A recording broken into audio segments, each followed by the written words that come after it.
ನಮಸ್ಕಾರ, ಹುತ ಕರ್ನಾಟಕ ನ್ಯೂಸ್ ರೌಂಡಪ್ಗೆ ಸ್ವಾಗತ. ನಾನು ಪ್ರಿಯಾಂಕಾ ಶ್ರೀಗುರು. ಬನ್ನಿ ಕ್ವಿಕ್ ಆಗಿ ನೋಡಿ ಇಂದಿನ ಪ್ರಮುಖ ಸುದ್ದಿಗಳನ್ನ. ಬೀದರ್ನಲ್ಲಿ ನಟ ಹಾಗೂ ಹೋರಾಟಗಾರ ಚೇತನ್ ಅಹಿಂಸಾ ಕಾಕ್ರೋಚ್ ಜನತಾ ಪಾರ್ಟಿ ಟ್ರೆಂಡಿಂಗ್ ವಿಚಾರಕ್ಕೆ ಪ್ರತಿಕ್ರಿಯೆಯನ್ನ ನೀಡಿದ್ದಾರೆ. ಸಾಮಾಜಿಕ ಜಾಲತಾಣದಲ್ಲಿ ಹಾಸ್ಯಾತ್ಮಕವಾಗಿ ಆರಂಭವಾದ ಈ ಪ್ರಯತ್ನ ಯುವಕರಿಗೆ ಹೆಚ್ಚು ತಲುಪಿದೆ ಎಂದು ಹೇಳಿದ್ದಾರೆ. ಆದರೆ ಕೇವಲ ಸೋಷಿಯಲ್ ಮೀಡಿಯಾದ ಮೂಲಕ ಅಧಿಕಾರಕ್ಕೆ ಬರಲು ಸಾಧ್ಯವಿಲ್ಲ. ಜನರ ಮಧ್ಯೆ ಉತ್ತಮ ಕೆಲಸ ಮಾಡಿದಾಗ ಮಾತ್ರ ಜನರು ಬೆಂಬಲ ನೀಡುತ್ತಾರೆ ಎಂದು ಅಭಿಪ್ರಾಯಪಟ್ಟಿದ್ದಾರೆ.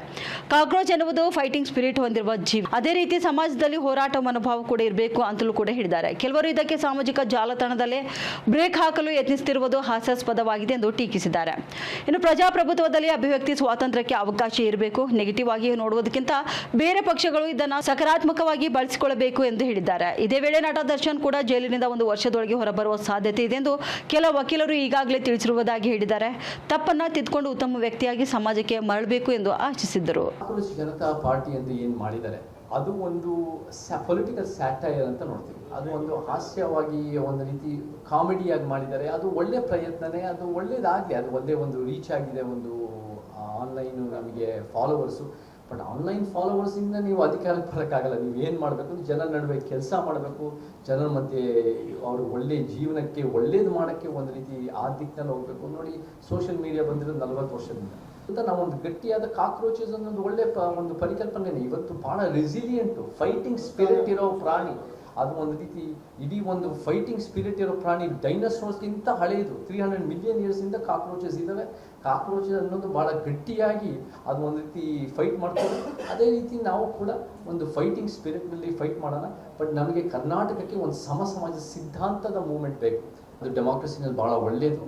ಅದನ್ನೇ ಎಲ್ಲೋ ಒಂದು ಕಡೆ ಆ ಸೋಷಿಯಲ್ ಮೀಡಿಯಾ ಹ್ಯಾಂಡಲ್ಸ್ಗಳನ್ನ ಬ್ಯಾನ್ ಮಾಡೋಕೆ ಹೊರಟಿದ್ದಾರೆ ಅಂದರೆ ಎಲ್ಲೋ ಒಂದು ಕಡೆ ನನಗೆ ಅದೇ ಒಂದು ರೀತಿ ಭಾಳ ಹಾಸ್ಯಾಸ್ಪದ ಅಂತ ನನಗೆ ಅನ್ಸುತ್ತೆ. ಇದನ್ನು ಅಷ್ಟೊಂದು ನಮಗೆ ಪೊಲಿಟಿಕಲ್ ಸ್ಯಾಟೈರ್, ನಮಗೆ nation building is a serious task.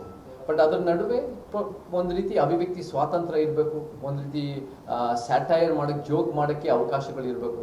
And ಅದ್ರ ಜೊತೆಗೂ ನನ್ನ ಕಣ್ಣಲ್ಲಿ ಯಾರು ಅದನ್ನು ಒಂದು ಪಾಕಿಸ್ತಾನದಿಂದ ಬರ್ತಾ ಇದೆ ಅನ್ನೋ ರೀತಿ ಬಿಂಬಿಸ ಕೊಟ್ಟಿದ್ದಾರೋ ಅವ್ರು ಅದನ್ನು ಮಾಡೋದು ಬಿಟ್ಟು ಅವರು ಕೂಡ ಅದನ್ನು ಒಂದು ರೀತಿ ಕಾಕ್ರೋಚ್ ರೀತಿ ಜೊತೆಗೆ ತೊಗೊಂಡು ಅವ್ರನ್ನೂ ಕೂಡ ಯೂತ್ಸನ್ನು ಜೊತೆಗೆ ತೊಗೊಂಡು, ಯಾಕಂದರೆ ಆ ಒಂದು ಎಲ್ಲ ಪಕ್ಷದಲ್ಲೂ ಯೂತ್ಸ್ ಇದ್ದಾರೆ, ಎಲ್ಲ ಸಿದ್ಧಾಂತಗಳಲ್ಲೂ ಯೂತ್ಸ್ ಇದ್ದಾರೆ.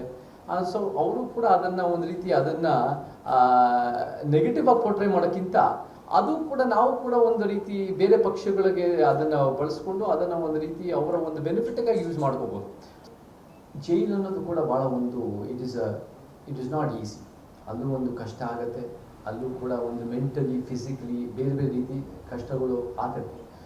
ನಮಗೆ ಇದೇನು ಕಾಣಿಸುತ್ತೆ ಅಂದರೆ, ಇತ್ತೀಚೆಗೆ ನಾನು ಕೆಲವು ಲಾಯರ್ಗಳ ಹತ್ರ ಕೇಳೋದಾದ್ಮೇಲೆ there is a light at the end of the tunnel for Darshan ಅಂತ ಗೊತ್ತಾಗಿದೆ. ಅಂದರೆ ಒಂದು ಟೈಮ್ ಲೈನ್ ಅನ್ನೋದು ಸಿಕ್ಕಿದೆ. ಅವರು ಕೂಡ ಒಂದು ವರ್ಷದಲ್ಲಿ ಅವರು ಕೂಡ ಹೊರಗೆ ಬರ್ಬೋದು ಅನ್ನೋ ರೀತಿಯಲ್ಲಿ, ಅಥವಾ ಒಂದು ಟೈಮ್ ಲೈನ್ ಅನ್ನೋದು ಕೊಟ್ಟಿದ್ದಾರೆ ಅಂತ ಕಾಣ್ತಾ ಇದೆ. ಆ light at the end of the tunnel ಅನ್ನೋದು ಒಳ್ಳೆಯದೇ. It must not be non coming train ಆಗಬಾರ್ದು, but it must be a clear light and escape. ಅದು ಆಚೆ ಬರೋಂಗೆ ಒಂದು ಅವಕಾಶ ಇರಬೇಕು. ಸೊ ಆ ದಿಕ್ಕಿನಲ್ಲಿ ಆದರೆ ಅವರು ಕೂಡ ಅವರ ಒಂದು ರೀತಿ ಏನೋ ತಪ್ಪಿದ್ದರೆ ಆ ತಪ್ಪನ್ನು ತಿದ್ದುಕೊಂಡು ಒಂದು ಉತ್ತಮ ಮನುಷ್ಯನಾಗಿ ಬಂದರೆ, ಮತ್ತು ಸಿನಿಮಾ ರಂಗಕ್ಕೆ ಅವ್ರ ರೀತಿಯಲ್ಲಿ ವಾಪಸ್ ಕೊಡುಗೆ ಕೊಡೋಕ್ಕಾದರೆ ಅದು ನಮ್ಮೆಲ್ಲರಿಗೂ ಅದಕ್ಕೆ ಅದು ಒಳ್ಳೆಯದೇ. ಬಟ್ ಸಂಬಂಧಪಟ್ಟಂಗೆ ಒಂದು ಇಟ್ಸ್ ಅ ಗವರ್ಮೆಂಟ್ ಪಾಲಿಸಿಗೆ ಸಂಬಂಧಪಟ್ಟಂಗೆ ನಾನು ಪ್ರಸ್ತಾಪ ಮಾಡಿದ್ದೆ. ಅದು ಕೂಡ ಒಂದು 3 ಲೈನಿನ ಪೋಸ್ಟಲ್ಲಿ ಸಂಬಂಧಪಟ್ಟಂಗೆ ನಾನು ಬರೆದಿದ್ದು. ನಾವೆಲ್ಲರೂ ಕೂಡ ಅದು ಕರ್ನಾಟಕದ ನಾವೆಲ್ಲರೂ ಕೂಡ ರಾಜ್ಕುಮಾರ್ ಅಭಿಮಾನಿಗಳೇ. ಅವರ ಕಲಾ ಸೇವೆ ಅಪಾರ. ಬಟ್ ಸರ್ಕಾರ ಹೇಗೆ ಕೆಲವರು ಒಂದು ರೀತಿ ಅದು ಒಂದು ಸೆಲೆಕ್ಟಿವ್ ಫೇವ್ರೆಟಿಸಮ್ ಮಾಡಿದ ತಕ್ಷಣ ಏನೇನು ರೀತಿ ಸಮಸ್ಯೆಗಳಾಗುತ್ತೆ ಅಂತ ಒಂದು ಸಣ್ಣ 3 ಲೈನ್ ಪೋಸ್ಟಲ್ಲಿ ಮಾಡಿ, ಅದು ಒಂದು ಕೆಲವು ಮೀಡಿಯಾ ಶಕ್ತಿಗಳಿಂದ ಅದು ಜಾಸ್ತಿ ದೊಡ್ಡ ಪ್ರಮಾಣದಲ್ಲಿ ಹೋಗಿದೆ. ಬಟ್ ಅದು ಕೂಡ ದೊಡ್ಡ ಪ್ರಮಾಣದಲ್ಲಿ ಕರ್ನಾಟಕ ಜನ, ನಾನು ಹೇಳಿದ್ರಲ್ಲಿ ಸತ್ಯ ಇದೆ, ಇದು ಕೂಡ ನಮಗೆ ಒಂದು ರೀತಿ ಜಾಗೃತಿ ಆಗಿ ಒಂದು ಕಾರಣ ಆಯಿತು ಅಂತ ಒಪ್ಕೊಂಡಿದ್ದಾರೆ. ಬಟ್ ನಮಗೆ ಮೇಯ್ನ್ ಏನು ಬೇಕು ಅಂದರೆ, ನಮಗೊಂದು ಸಮಾಜ ಬೇಕು, ಒಂದು ಸಮಾನತೆಯ ಸಮಾಜ ಬೇಕು, ಒಂದು ನ್ಯಾಯ ವೈಜ್ಞಾನಿಕತೆಯ ಸಮಾಜ ಬೇಕು. ಆ ಕಡೆಯಲ್ಲಿ ನಾವು ಕೆಲಸ ಮಾಡ್ತಾ ಮುಂದುವರಿಸ್ತೀವಿ.